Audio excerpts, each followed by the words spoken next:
is the one who gives us the signal finally. So, Mr. Bhasin, I'll introduce you to everyone now, and then Thank you. I'll hand over the floor to you in just a couple of minutes, and then we'll take it Yes. from there. Thank you. Good afternoon, everyone, and we are very happy at the DKC to have with us a very special guest joining us today to talk about Shimla and the stories from Shimla. Without wasting much time, I'm gonna jump straight into introducing Mr. Bhasin, who has joined us today. Mr. Raja Bhasin is the nom de plume of Chandrahas Bhasin, author of critically acclaimed and award-winning books on subjects covering history, poetry, and fiction. Mr. Bhasin has also written over 2,000 articles in leading Indian and international publications. He has lent his expertise to prestigious organizations, including the United Nations Development Programme, the Indian Institute of Advanced Study, the Indian Army, International Marketing Assessment, various other departments of Government of India and of Himachal Pradesh. He has also worked with several travel and hospitality institutions and international television broadcasting networks. He has also hosted TEDx talks and is the co-convener for Himachal Pradesh chapter of INTAC and the convener for Shimla. He's deeply involved with conservation and heritage. In his leisure, Mr. Bhasin enjoys trekking and theatre. Thank you so much for joining us, Mr. Bhasin. We really look forward to this session. I now hand over the floor to you to take us through it. Thank you, Tejashree. Thank you so much. And after an introduction like that, it becomes a little difficult to keep up with the flow, as you say. To get straight into it, could you load on the first slide, Tejashree? Our first slide. Thank you. To get into it straight away, this talk is not going to be just about Simla or Shimla. I'm going to try and take you through the background of what has made this one of the most unique and one of the most world. I'm going to take you a little bit back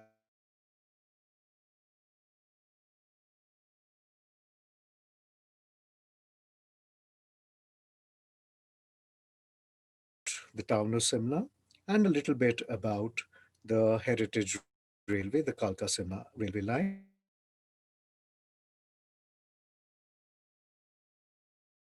end up sounding like a bit of a school teacher holding forth. It is not my intention to do so. But given this format and given the time which I have with me, I am going to be somewhat limited in the way I have to speak and what I have to speak. Our story, in a manner of speaking, really begins is roughly about 80 million years ago, when the Earth consisted of these two huge continents.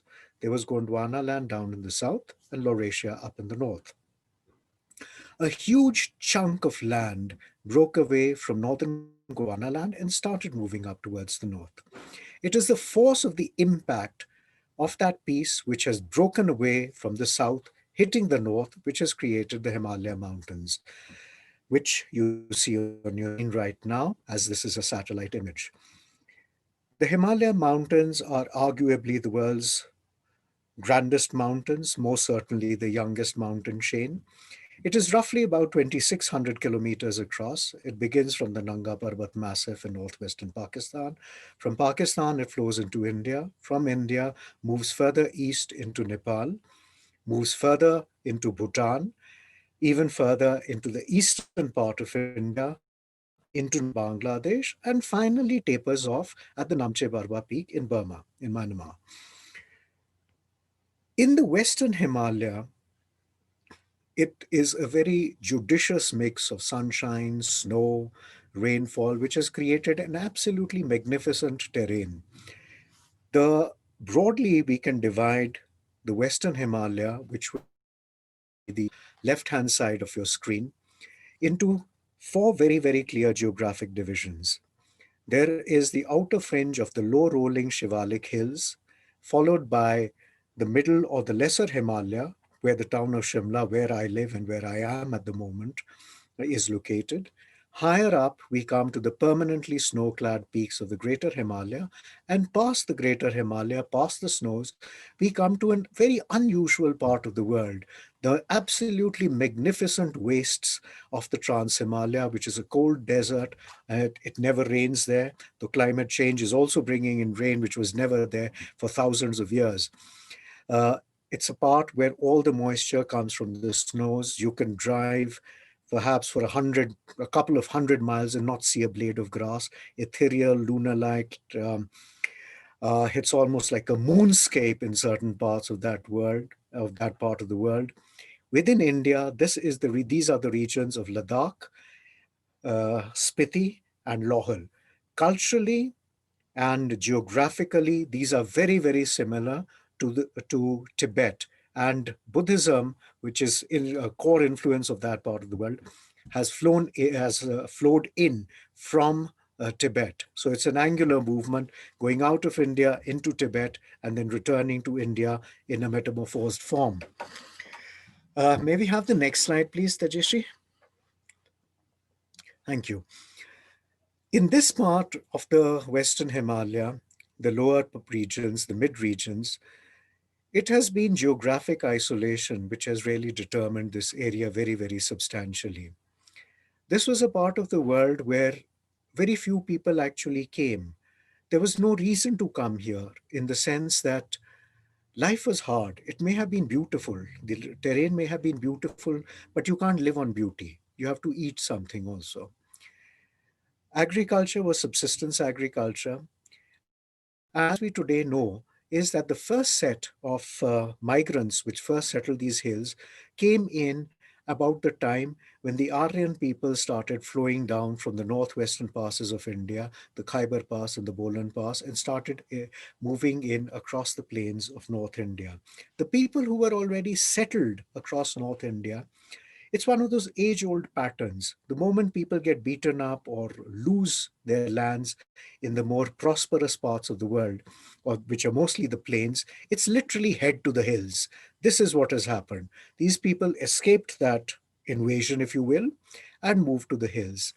The second major wave of migration which came into these hills was when the Turco Persian invasion started taking place in the second millennium AD.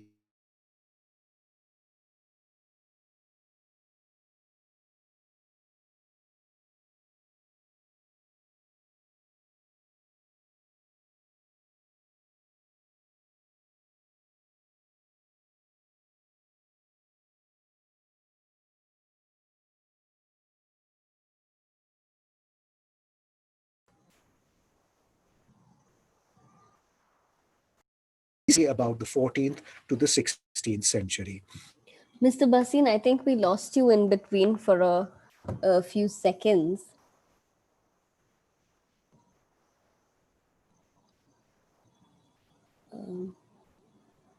I think we're facing a bit of a technical issue at Mr. Basin's end.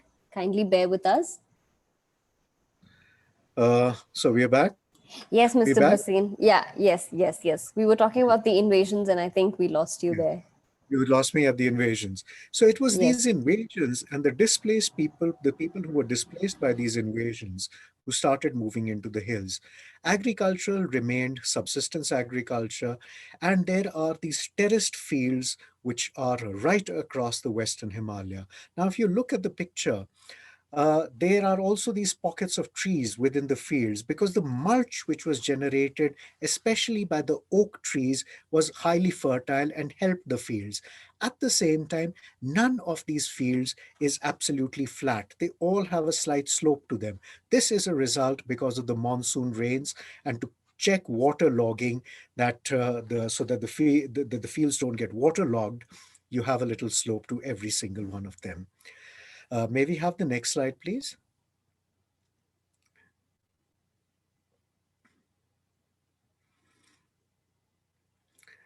There'll be one slide before. Okay. Now, yes, sorry, this is absolutely, I'll just come to this. Now, this is how the terrain looks like in the Trans Himalaya, the part where it never rains. This is the monastery of Dhankar, which dates back to roughly about 1,000 years old.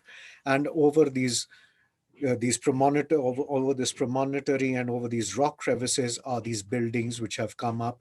It is these monasteries were fort monasteries which also the Buddhist monks, where they lived and also protected themselves against the possibility of any invasions which came in. If you look at the terrain, it is ethereal, it is stark, but there is a stunning visual beauty to it, and it's an absolutely amazing part of the world. A part of the world which, at least the West, most of the West knows very little about. Next picture, please. Thank you. Another thing which has shaped this region very, very substantially down the years is the descent and then the retreat of the last ice age. Almost all the trees and plants which are found, the bulk of the trees and plants found in the Western Himalaya actually have come from the Holarctic floristic kingdom of the Mediterranean shores. They were brought down by the last ice age, and as the ice packs retreated, as recently as, a, as about 40,000 years ago, these trees and plants simply stayed put. The picture on your screen is that of the deodar tree, the Himalayan cedar. Of the world's four species of true cedars, three come from the Mediterranean shores: Cyprus, Lebanon, of course, and Morocco. The most visible characteristic of a true cedar is a totally straight trunk and its drooping branches. In optimal growing conditions, this tree will grow for 300 years. And for those of you who are listening in and understand Hindi, there is a phrase in Hindi which exemplifies the 300 years of the lifetime of this tree. So bada, so khada, so mara. It'll grow for 100 years, it'll stand for 100, it'll take 100 to die. It's the presence of these trees which has influenced traditional architecture in the Western Himalaya to a very great extent. Next, please, Tejashree. Thank you. There are these tall towers, some of these them dating back several centuries. This is a tower which has been dated to roughly about the 14th century, called Cheni Koti. The lower part of this is the plinth, if you will, but it's a very, very high plinth, is of stone. The upper part is a combination of stone and wood. If you look closely at the left-hand side of the tower, you will notice that the timbers are there. There are no vertical columns. There are no vertical members. All the beams have been set out horizontally, interlocking at the edges. This is a unique form of architecture, an indigenous form of architecture that existed and still continues to exist in the hills of the Western Himalaya, in the area immediately around Simla. And the next picture, please. Another thing which has shaped this region very substantially are the monsoon rains. Well, the monsoon rains have shaped most of Southeast Asia very substantially. These winds gather their strength in the Persian Gulf in the beginning of every year. They move south, cross the Arabian Sea, cross the southern part of India, cross the Bay of Bengal, and slam against the eastern part of India, where the town of Cherrapunji is still considered to be the wettest part of the world, though there have been some other towns which have contended for that title, but officially we still say Cherrapunji is the wettest part of the world. It is believed, not believed, it's actually known, that till the time these mountains came into being, the Himalaya mountains came into being, the monsoon winds were free to go wherever they wanted to go. Once these mountains came into position, they became an impassable barrier. And as you see on your image, the clouds are trapped south of the Himalaya mountains, south of the snow covered peaks. The result of this was that the newly being formed Tibetan plateau never got rain, and what is today southern China slowly started becoming deserts. The vast Gobi Desert, the Tian Shan, the Taklamakan, all these vast desert regions started forming after that, once the Himalaya mountains came into position and the rains could no longer go north and water these areas. Next, please. Within the Himalayan region, this is what you'll probably find as a traffic jam somewhere along the line. Has one of the world's last transhuman communities. These are the Gaddi people who move with their flocks of sheep and goats between the summer pastures and their winter pastures. About now, the beginning of winter migration has taken place. It's over, and almost all of these people have carried their flocks of sheep and goats and moved down south, away from the hills and mountains, to the lowland pastures, where they will remain for the winter months and start returning in early March. Next image, please. Okay, now I switch tracks and I come to a little bit about the East India Company, the British coming to India and subsequently leaving India. It is between the last day of 1599 and the first day of the year 1600 that these 3 dozen men received this crown charter to start trading with the East. In later years, they started calling themselves the most honorable company of merchants trading with the East. One may add they were anything except honorable. Uh, the East India Company was the first true corporation as we understand corporations to be today, in terms of a board of directors, shareholders going out and seeking profit, which was the sole aim. Uh, Till then, only one other company of a similar nature had existed, called the Muscovy Company, and that had folded by the time the East India Company came into India, was created in 1600. It's a very strange reason why this company comes into being. And oddly enough, it's a story that begins in the kitchens and slaughterhouses of Western Europe, especially of Britain, in those years. In the absence of adequate fodder to feed cattle through the winter months, most livestock was slaughtered in early winter. There simply wasn't enough fodder to feed all that cattle through the winter months. Now, that piece of meat, which was prepared in early winter, by the time we go on a few months ahead, one can only imagine in what sort of condition one would find it. It's the rediscovery. I say rediscovery because the black pepper was already known to Europe since Roman times, when there was trade between India and Europe. Uh, it's the rediscovery of the black pepper and the belief that the black pepper would preserve bad meat is what triggered off a mass movement of traders coming towards the East, basically looking for the spices of the East, which would preserve all that bad meat. From the black pepper, it came into the white pepper, cloves, cinnamon, cardamom, nutmegs, all the other spices of the East. Uh, Next slide, please. When the early men, the East India men, came to India, the Mughal Empire was at the height of its power and glory within India. One of those things which the early history books led us to believe was that the British unified India administratively. Not really.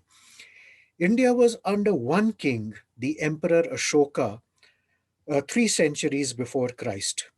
And he ruled an empire about 3 times the size of whatever the British had ruled in India at the height of their power and rule in India. But that was a man lost to history. And interestingly, it is a British civil servant, James Prinsep, who deciphered the various inscriptions across these different parts of India and realized that there was once an empire and a kingdom that was much larger than the empire he served. But we come telescoping through the years and moving on ahead. Under the Emperor Aurangzeb, in the year about 1635, almost all of India was under a central king who sat in Delhi. There were small principalities all around, but it was basically one large consolidated empire. Again, today we know that the GDP in those years of the 1600s, the 17th century, we today know that India and China had a similar GDP, roughly about 22% each. So 22% roughly India, 22% roughly about China. And all of Western Europe had a similar GDP. Britain had a GDP at that point of time estimated between 1.5 to 2.3% of the world's GDP. When Britain left India in 1947, the figures had more or less switched. Uh, Also, do keep in mind at that point of time in Europe, Germany, France, Britain are not the wealthy nations, they are the poor nations. The wealthy nations of Europe are Spain and Portugal. Those are the countries with money, because all the money which has started, the bullion and the gold which has started coming in from Mexico and from South America. Next image, please. The Messrs. Hawking and Roe, next image again, please. Next, Tejasri, thank you. The Messrs. Hawking and Roe had come to India, and in the year 1615, the Mughal Emperor Jahangir gave them permission to set up these small trading posts, which grew to become these immense towns right across India along the coastline: Bombay, Calcutta, Madras, and Bombay, Calcutta, and Madras. These three kingdoms, three large cities. Next, please.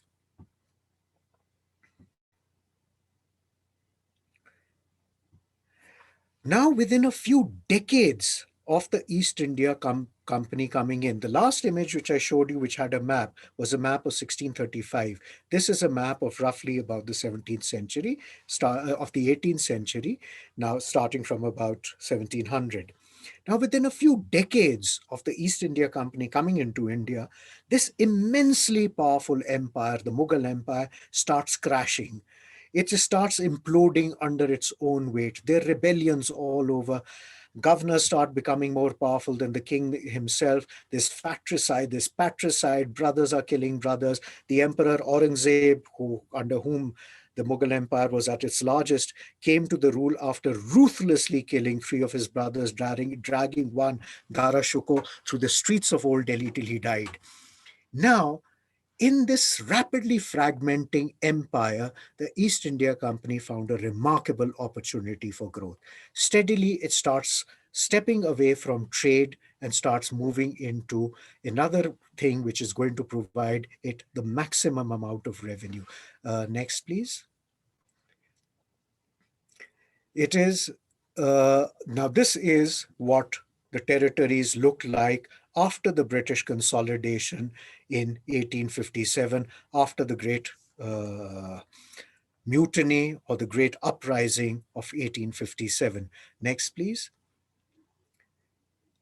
This is Clive, which the early history books for some strange reason used to refer to as Clive of India. But it was under Clive that the major battles were fought and the major consolidation of empire began of the East India Company was in Clive's time. Next, please.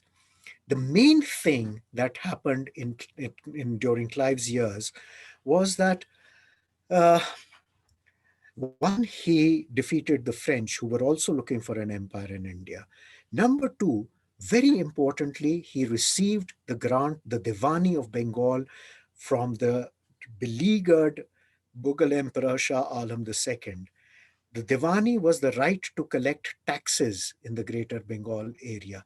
Now, taxes and not trade became the main source of money for the East India Company. This is after the Battle of Buckman, 1757. Now, everything starts changing. As the years go on, the crown starts changing. The great reformer Edmund Burke The great reformer Edmund Burke went on and on about the this evil pestilence, what he called the company, on the face of our fair planet. He made various moves in British Parliament to clip the wings of the company, but they came to nothing because there was an overwhelming number of parliamentarians who were shareholders of the company. Clive himself went back with this immense fortune. He carried £1 million worth of jewels and money for the king, and 250,000 for himself. And oddly enough, uh, he committed suicide, slitting his own throat with a paper knife, as in much, much later, of course. May we come to the next slide?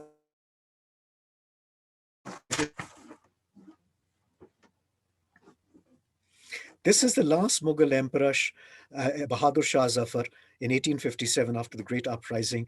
Now the rule of the company ends, and it is now the Raj begins. The word Raj translates as to rule, but the word, interestingly enough, used by the British while they were in India was Sarkar, government or governance.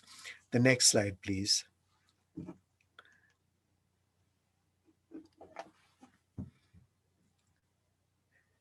This is what the globe looks like at the height of the British Empire, the period where the sun never set on the empire. And if you look at it, do look at the borders also. This is Britain's conception of itself. Britannia sitting atop the globe, Neptune holding it all up, and assorted natives in various stages of dress and undress filling in the borders. Next, please. When Britain leaves India in 1947, this is what the map looks like. The pinkish areas are the ones which are administered or are a part of British rule. The white or the lighter colored areas are the ones which are under the 565 nominally independent Indian princes. Next, please. Now I jump into Simla and the little story of Simla. The story of Shimla really begins down in Rajasthan, where this man Drabya Shah, who claimed to be a nobleman from Rajasthan, lost his kingdom to the expansion of Mughal rule. He moved north and took sanctuary with this holy man, Sant Gorakhnath, in the foothills of Nepal.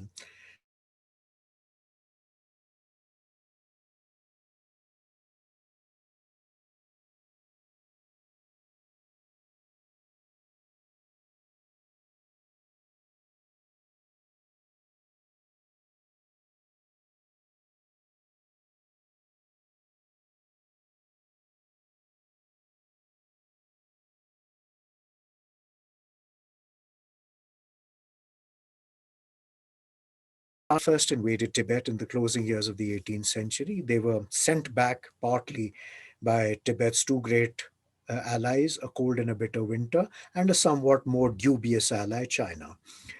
Uh, After this, these people started looking south and west.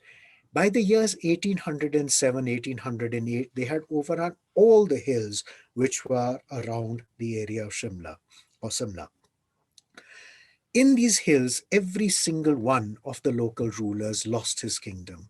These local rulers turned to the East India Company for help, which had grown to become this huge military and administrative power. Now, the East India Company wasn't here to help anyone, it was here to make money. There was no profit to be made by going to war against these men, but for a while the company did nothing at all. But around 1813 14, these people started making inroads into the indigo growing plantations of the company. Now, Indian indigo dyed the uniforms of the Royal Navy. Now, let's run into Europe and see what's happening there. 1814 15 is the height of the second phase of the Napoleonic Wars, with the Royal Navy expanding by leaps and bounds. Indian indigo was required for that navy. Uh, More importantly, the opium plantations were very close to where the indigo plantations were, and it was the sale of Indian opium into China which was generating the bullion, the silver from China, which was paying for those wars in Europe. These were the connects.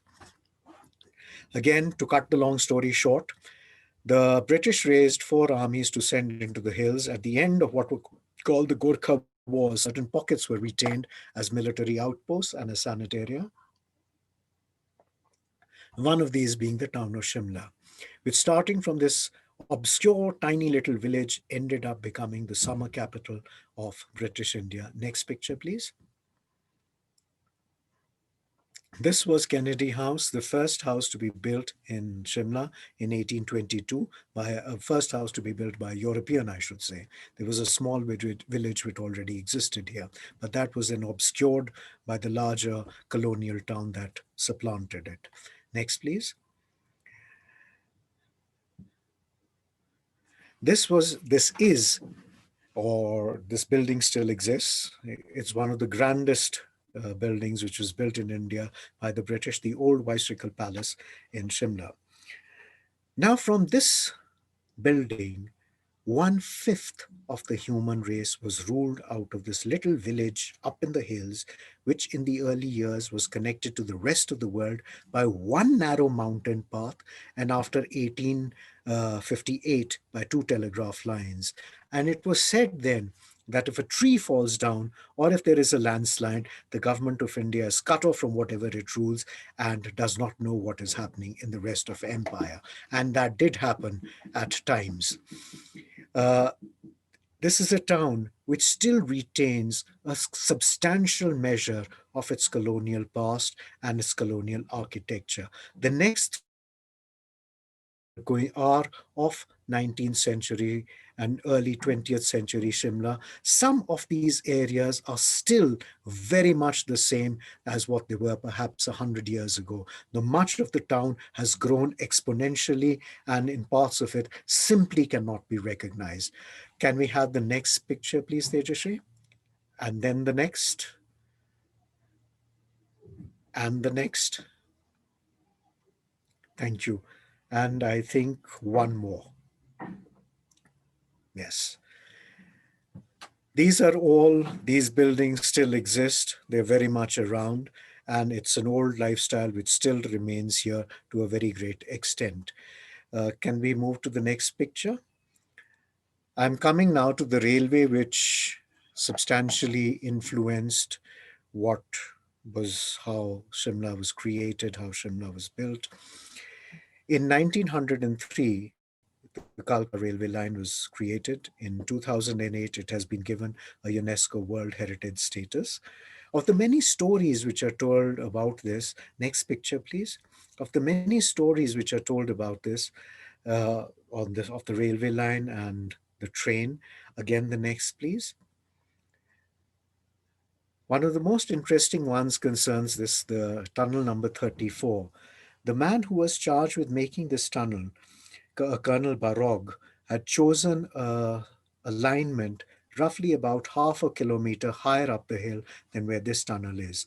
Digging began from both sides of the hill, and at some point he realized that these two ends are not going to meet. His company fined him 1 rupee for the loss he caused the company. The man committed suicide. He shot himself as he felt this was a great professional setback or slur or whatever you'd like to interpret it as. And in later years, this tunnel was built, which is over 1100 meters long and was what the world's longest straight line tunnel when it was built. And in the years gone by, this was with the hurriedly closed windows due to the smoke coming in from the coal burning locomotives, the dimly lit carriages. This would be referred to as the kissing tunnel, as the carriages were all dark and the train took a few minutes to go through the tunnel. The next, please.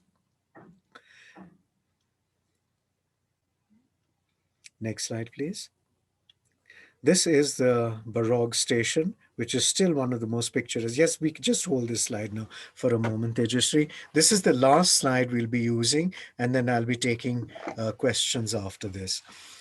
This is the station of Tara Devi, which is just short of Shimla, and in many ways is emblematic of what colonialism and what Shimla was all about.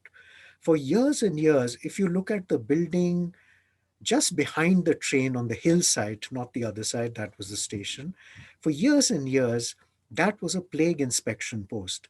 And every traveler who came to Shimla traveling in every class of the railway except the first class had to undergo physical fumigation and the fumigation of all his belongings before he was permitted into the town. In later years, the police started manning the station, and especially as India's national movements accelerated and gathered momentum. And from this point on, people who were felt to be nationalists or freedom fighters, tabs were kept on them right from this point of time. And everybody had to fill in a form here which had these three columns, several columns, but the first two were your name and your father's name, where have you gone, where have you come from, where are you going, where will you stay, all that was all listed out. Now, the first two phrases in Hindi, your name and your father's name, are Aapka naam, Baap ka naam. And for years and years, this is what the station was called, Aapka naam, Baap ka naam. I'm going to end this here now, and I'll be very happy to take any questions, which I'm sure Tejashree will moderate. Thank you. Thank you, Mr. Basin. It's been such a wonderful session. It summed up a little bit of geography, a little bit of history, and then a little bit about Shimla as well. It was a little bit of everything, and very well brought about. And I'm sure everybody enjoyed listening to you. So thank you again for this insightful session. Absolutely a pleasure. Absolutely a pleasure. So we're just gonna wait for a couple of minutes because sometimes the questions take a while to show up. That's So right. let's just hang on for a bit and see. Absolutely.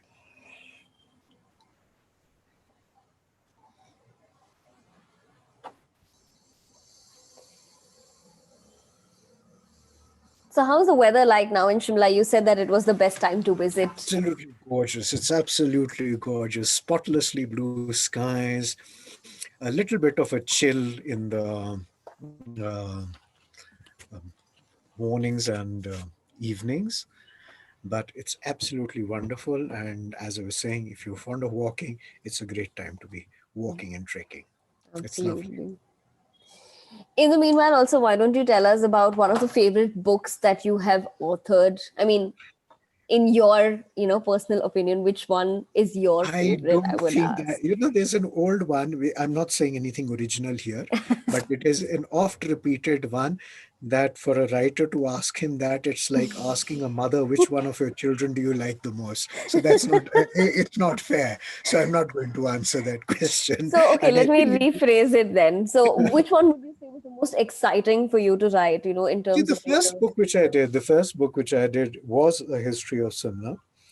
And I enjoyed doing that book because one, it was the first thing that I'd done as a proper, like as a book, and well, it sort of went quite, did quite all right. So that's it.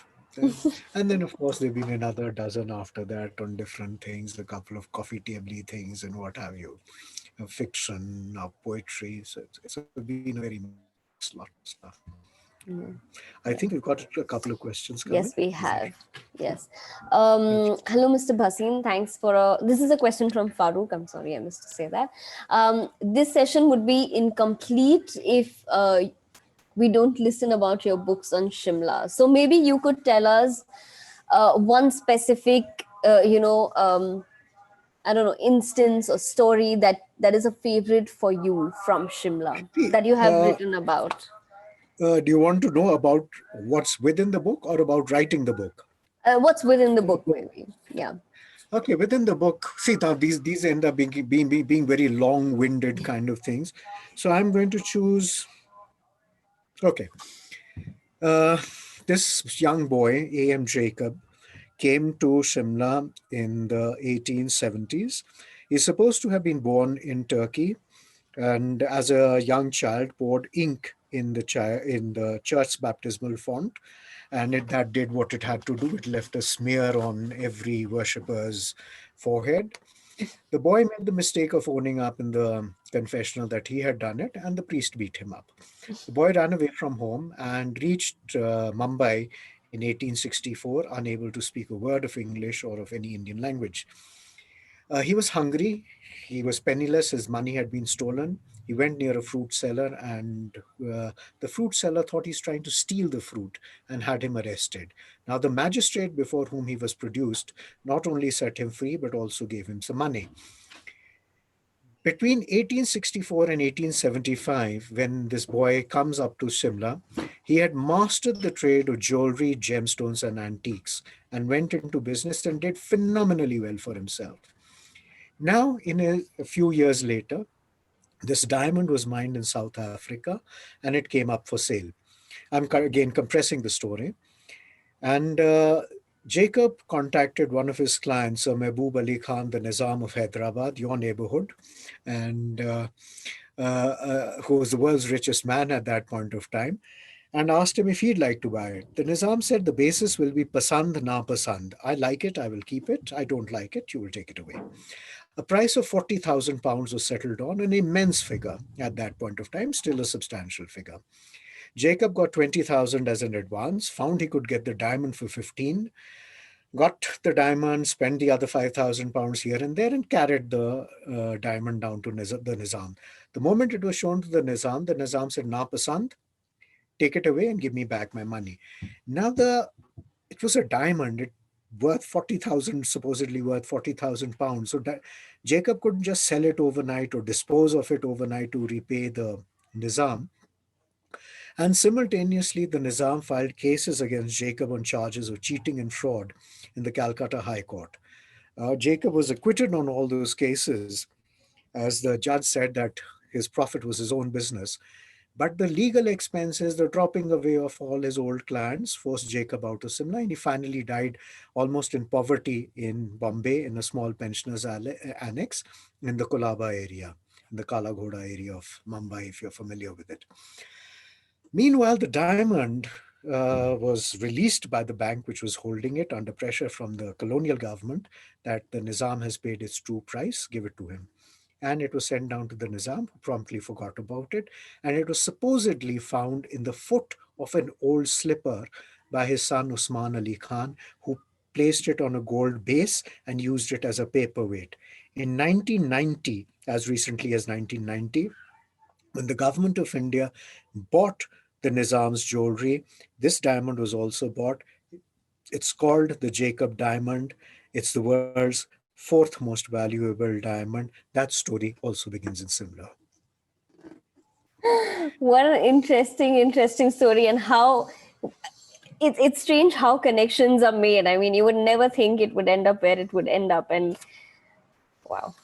There Thank it you so is. much for that. Thank you so much for that.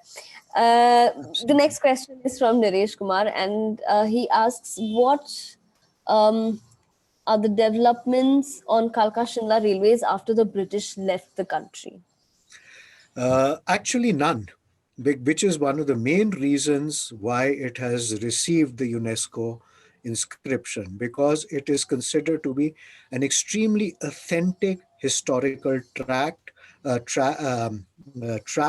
which sticks very close to its original construction using similar methods of even communication like the Niels token block instrument. So it's very similar to what existed even a century ago. So which is why it is being given the inscription. So of course computers have come in, computerized signaling, all that stuff, the wireless and all that is there. But the track and the authenticity of the track is largely preserved. Right. Any Well, just one more question that we have.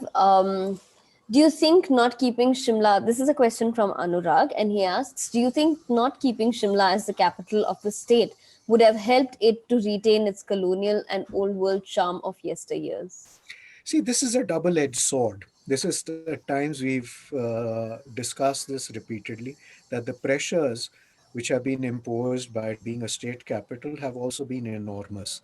And had it been a preserved town, it would perhaps have been much better. But if one looks at almost every single other especially the northern hill stations, Mussoorie, Nainital, Darjeeling, they have all been systematically destroyed far more than Simla has been. And one reason why Simla's core especially is still preserved is because it is the state capital and is under everybody's nose. So it's like I said, it's a double-edged sword. But I think because it has been a capital is why we still have a fair bit of the old heritage left. Otherwise, this too would have gone perhaps the Nainital or the Mussoorie way. Absolutely. I think there are quite a few places in India where they have hidden gems, but nobody would know about it because they were not so prominent. And it's fortunate that Absolutely. Shimla has got to keep a lot of and retain a lot of its history and its architecture from the time of the Raj. So, Here's another question that I have, and this is interesting. So, Madhubanti Rakshit, she asks, which part of Shimla is your personal favorite and why? Also, a story of Shimla that you love. well, I just told you a story of Yeah, Shimla that that you did. so we can skip that. I don't know. See, look, having grown up here, I'm fairly familiar. I'm very familiar with the place. So every little place has its own little charm. The bazaar has its charm. The old Viceroy's palace has its bit. The small little tracks, which these little paths, which we end up going walking on, each one of them has a beauty and a charm that goes with it. So to pinpoint one like that, I think would be doing a disservice not only to that but to all the other places also, because they're numerous. Each one has something different, each one has something to offer. So that's not to say that all are great, but by and large, there is numerous places which one could find. They have something, either architecture, either nature, or just a plain old good walk. Yeah, yeah. I guess anyone who lived in the town where they're born and brought up would definitely say the same thing. If anyone were to ask me what part of Bangalore is your favorite, I'd say maybe a lot of parts because a lot of stories attached with each one of them. Agreed. Here's another question that's popped up. Pratik asks, do you think Shimla has become over touristy and is it affecting the beauty of the place? Yes, I think so. One is that we have perhaps, which is not just for Shimla, but I would say for all ecologically fragile areas, that we are going in too much for numbers driven tourism. That select tourism, which we need to do, on which is environmentally friendly, which takes care of the environment, which takes care of the pressures which are put on the local population and on the local habitat. Those have to be kept. And unfortunately, with sheer numbers coming in, uh, it's not been so great for the town. There is litter, there is garbage, there's insensitivity, people chucking things out of car windows all the time. Uh, it's there. Yeah, Yes. yeah. I would now like to invite Kuntil. I have a last question for you, but before that, I'll invite Kuntil because he has an interesting question for you, and I want him to ask this question to Uh, you. Mr. Basin, I just wanted to ask you that, oh, by the way, my favorite part of Shimla, especially, is the walk around the Elysium Hill. I just find that place fascinating. Anyway, I wanted to ask you, what about the ghost stories from Shimla? Ghosts from the days of the Raj. I See, mean, look, look, until every self-respecting hill station is supposed to have lots of ghosts, and it's normally as a white woman on a rickshaw or something of that sort. Look, I'm a total cynic for one, but I have been repeatedly asked this. There are certain stories which people recount, and there are certain things which people talk about, but like I said, I'm a bit of a cynic on this thing, and I really don't find. But yes, it makes a good story if you come across one. yeah, definitely makes for a good story. Definitely Yeah, does. Yeah. yeah. Thank you, Kuntil. So, Mr. Basin, I have one question for you. Now, I've seen even in pronunciation and when people write, there is usually a variation. So, is it Shimla Shimla or is it Simla Simla? See, one thing is there that these hill regions, which is mostly like, say, the hills of Uttaranchal as well as Himachal, people are very soft on the consonants. So the S is normally pronounced as a sh. Uh, so Simla was always pronounced locally by the local people as Shimla.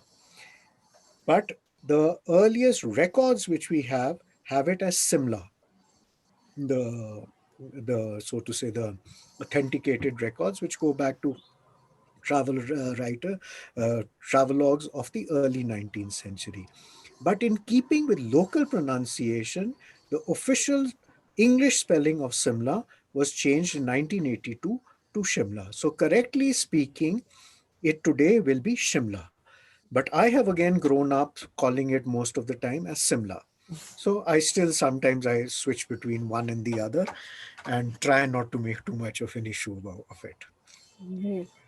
So I see that there are two more questions that have popped up, and if you don't mind, I'd like to take them up. Please, please, please. Okay, great. This is a question from Chandrasekhar, and he says, as most of the Britishers visit Shimla due to vast history of their ancestors, what do you think still? Would you think it still carries its charm? See, this has changed. Uh, the larger number of visitors who come to this town are not coming because of ancestors. There, you may get a one-off, somebody coming to with a family connect or somebody who's heard of it. It is so that is now it may have been the case at some one point of time, but is no longer the case. You do get people who try and look for their roots, as it were, but that's a one-off. And many of them, but that will go for any place. The moment you go and you think that it's going to be the way you left it, like suppose, like for example, let me take your case. The Bangalore you were born in and the Bangalore of today are dramatically different. Now, Yes. if one was to, if somebody say older than you who's gone off and comes back after 50 years, disappointment may be there. And change is going to be a constant. It's the only constant of life is the Yes. change. You can't escape it. And that change has taken place here. We can don't, and especially for colonial towns, especially like a town like Shimla, the reasons for its creation are gone. The British had made it as a summer capital, as a place of retreat. The British have gone. So the reasons for its existence have changed. Now it is a place of opportunity for the local people and a place for tourism. So everything alters. Mm, yeah. Yeah. We have quite a few questions coming in now, and if you don't mind, and we That's have all right. some time, we'll take up as many as we can Yeah. within the stipulated time. I think we have about 10 minutes. Okay, so Manish asks if you can throw some light on Barnes Court and the Shimla Agreement. See, Barnes Court, which is now the Raj Bhavan, uh, Barnes Court was named after Sir Herbert Barnes, I think, who was the commander in chief of the Indian Army in the 1830s. And subsequently, it housed various commanders in chief. Then it became the residence of the lieutenant governors of the Punjab, and which was later on designated to governor, which was after the 1920s. Now, the Simla Agreement of July 1972, which was between India and Pakistan, was after the 1971 war between India and Pakistan. This agreement had basically three major clauses. One was the return of the POWs, of the prisoners of war. Second, that we would treat the ceasefire line as the de facto border between India and Pakistan. The third was that there would be no third party intervention between the affairs of India and Pakistan. Now, apart from the return of the prisoners of war, the other two things have not happened, as we do know. So these were the main clauses of the Simla Agreement. Thank you so much for that. Now I'm going to take a question from Vikas, and he asks Shimla was not recognized during the Gorkha War, but British chose it for residing there. Other than the weather during summer, is there any other reason for them to choose it as a summer capital? There is.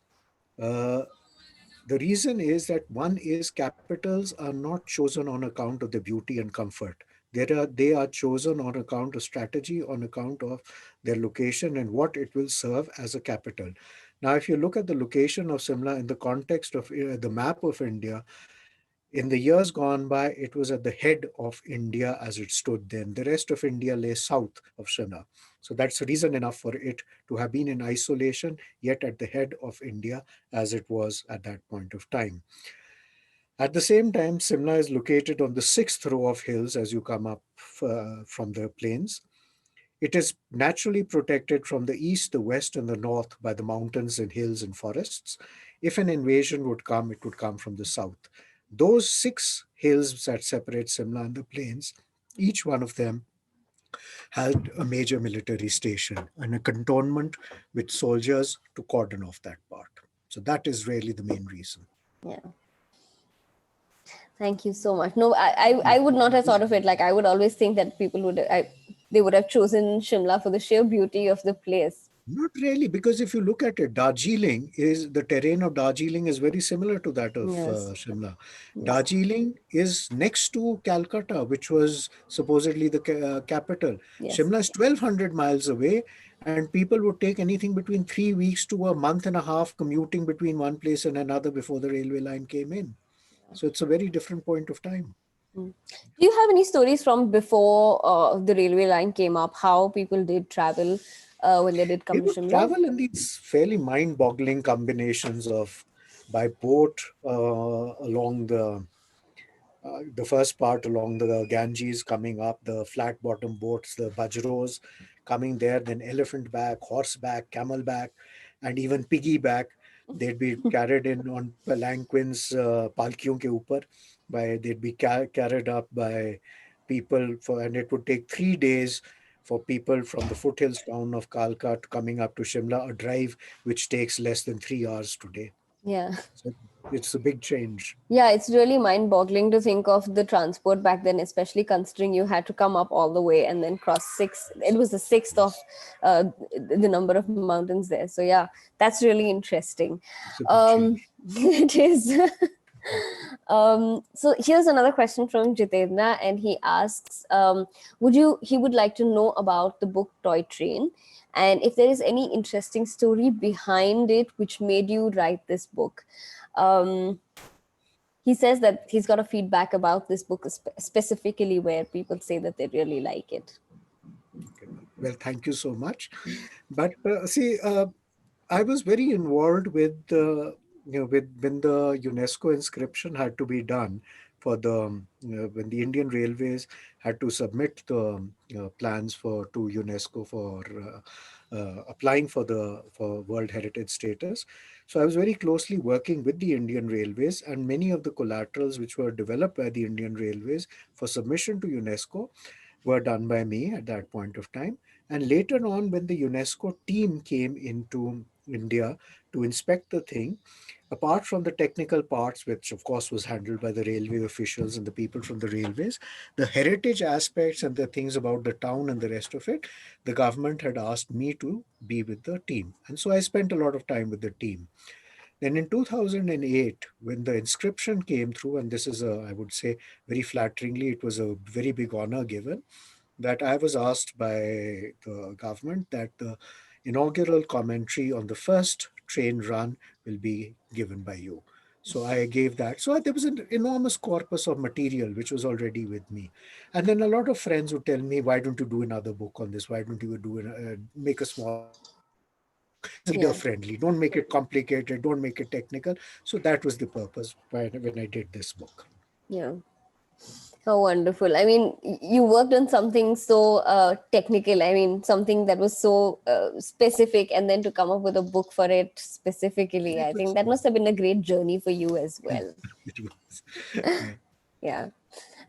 So here's a question from Jeevan, and he asks, "What was the exact reason that Shimla is facing an acute water crisis during summer?" Well, for one is that the water crisis, by the way, is over. There is no water crisis in Shimla today.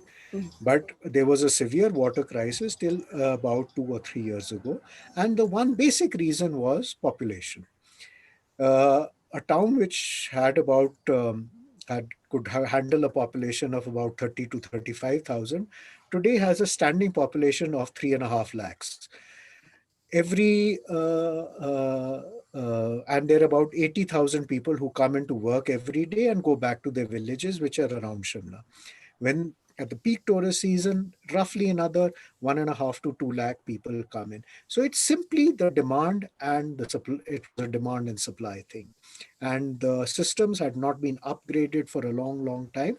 But today, better management and very importantly, a major water supplementation supplement scheme, which comes down from this place called the Giri Ganga, that has more or less completely ended Simla's water problem. We don't have a water problem today. That's very wonderful to hear. I think it's a crisis that everybody is looking at, especially I can say from experience with what is happening between Karnataka and Tamil Nadu, I think it is one of the resources that Yes, requires yes, is very yes. precious. As they say that the next wars are going to be over water. Yes, absolutely, absolutely. Well, I hope it doesn't come to that though, and people get Don't smart think so. about it. Yeah. Well, I think we have one more question. one last question and then we'll call it a day. So this is my colleague Vipin, and he asks if there is any Bollywood movie that portrays Shimla to its true essence. A very old one, Love in Shimla, Hmm. Love in Shimla. an old one. That is very true to what the town was like.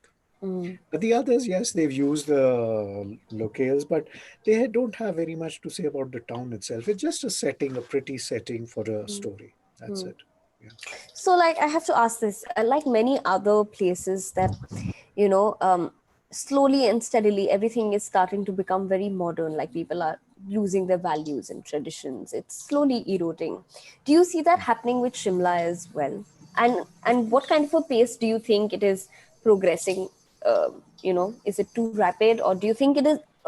Do you also think that it is good for the, See, you progress of? cannot, like I said, you cannot stop the movement of technology. You cannot stop Yeah. the movement of time. Uh, but you are right in the sense that things have changed, and there are certain social issues which it's not just Shimla, it is generally which face Himachal, Mm. and which and also face the youngsters of our country, right? Not these are there's some problems which are specific to this area, and then there are other problems which are more, you could say, affect a particular age group right across the world, which the internet, drugs, all those Yeah. issues that they are there, and uh, Himachal is not in isolation. It is going to be affected by all these things. But the thing is, how do you deal with it? That is the important thing. Yeah. And the geographic isolation which existed in Himachal till maybe 30 or 40 years ago has totally gone. Between road building and the internet, it has changed everything. Like, look at us today, one person sitting, you are there, I am here, Kuntil is somewhere, somebody is somewhere. I mean, look at how it's happened. Yeah. Absolutely. Yeah. Yeah. So this is very interesting, and I would also like to know this. So Vipin has another question, and he asks if you've done any documentaries, like given your voice for any kind of documentary, because See, he I says it's haven't given something. my voice for any documentaries, though I'm repeatedly told that I should do some audio books and stuff like that. But I worked very extensively on several documentaries connected with India, with the colonial history, with Shimla, mostly for the BBC and for Channel 4, again, the UK channel. Is there That a was done. specific one that you would recommend somebody to watch if they were to come to India? We have a few audience who are coming from across the globe, so it would be nice for So, them you know to, what's yeah. like in terms of, say, India or in terms of Shimla? In terms of But, Shimla, is what I would you know, say. one or two which are good, like, say, one program which is very recent, which I had worked with Michael Portillo on the railways. That's airing. Then before that, there was something else I'd done with Michael Palin. With Oh, That's airing. So, you know, these are things which somebody just puts in a search on the net or onto YouTube and sees what is available. I'm sure they'll come up with something which would interest them. okay. Brilliant. Mr. Bhasin, my last question to you before you leave. Uh, Given all your knowledge, all your research, all your knowledge about colonial history, please describe a party that used to happen during the British time when it was a summer capital, when they used to let their hair down. What was it like? See, one is Kuntil, is Yeah. that uh, what is I sometimes call the Enid Blyton syndrome. In the sense that, you know, there is a way we people identify ourselves with something which we were not a part of. The three of us on this screen right now would not have been a part of those parties. We may have been servants doing the serving there, but we certainly wouldn't have been a part of those parties. So, which I repeatedly tell everybody, don't ever delude yourself that you were a part of that British inner circle and think you were a lord or a lady. You weren't. You were a servant or a rickshaw puller, unless you were a Maharaja and you had some sort of access to that inner circle. But for the rest of them, yes, there were the parties, and there's okay. Here's the little gossipy part of things. There was something which we call the grass widows, who would be. You can again go on the search engines and find it, written about often enough by Rudyard Kipling in his stories. Is that these were married women who came up to Shimla while their husbands sweltered it out wherever they were in some hot district across the plains somewhere, and they generally had a very good time. So I leave the that to everybody's imagination, and I'll just stop there.